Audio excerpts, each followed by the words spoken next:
Maraming salamat po. So, because of time constraint, we now conclude this lecture. We would like to thank our lecturer and our reactors, Ma'am Sol, Sir Emmanuel, and Mr. Jay, and also our sponsor for this lecture series, the Office of the Chancellor, the Office of the Vice President for Academic Affairs, and CSSP Dean, its office. So, I would also like to announce the call for papers for Cadag, Philippine Journal of Third World Studies, particularly on risking resources, reckoning risk. Kung meron kayong papers and articles on yung particular na topic, you may submit your articles for publication.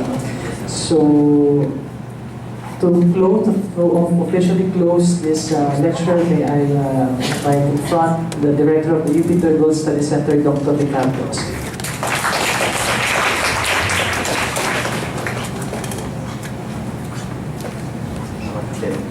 So yeah, I just want to thank all of you for having participated. I want to thank our speakers and our commentators, and I want to thank everyone who stayed also.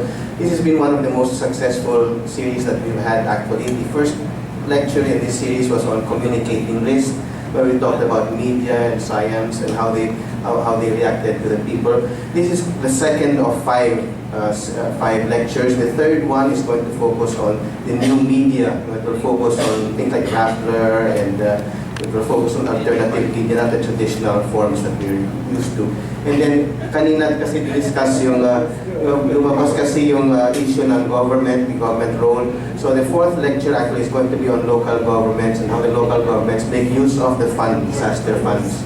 So we have some very concrete research on that that's ongoing. So that will be our fourth.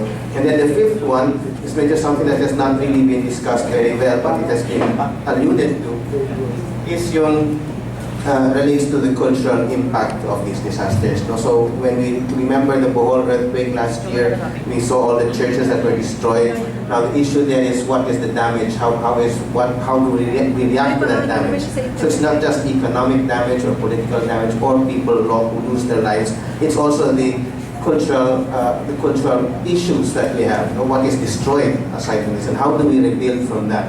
So in doing all of this, we're trying to bring in a very multidisciplinary, a multicultural perspective, and we're glad that in fact many of our participants are not only from the academe but from other aspects of Philippines, because what we really like to do out of this is establish networks and build up a more multidisciplinary and not necessarily academic environment. So we should establish links, and we're all aware, kaya nandito tayo, because we're all aware of how important it is to address these problems. And I'm very glad that we had our speakers and reactors today, different perspectives, different disciplines, and the questions that we got this afternoon, this morning, were also all reflected the different disciplines we come from.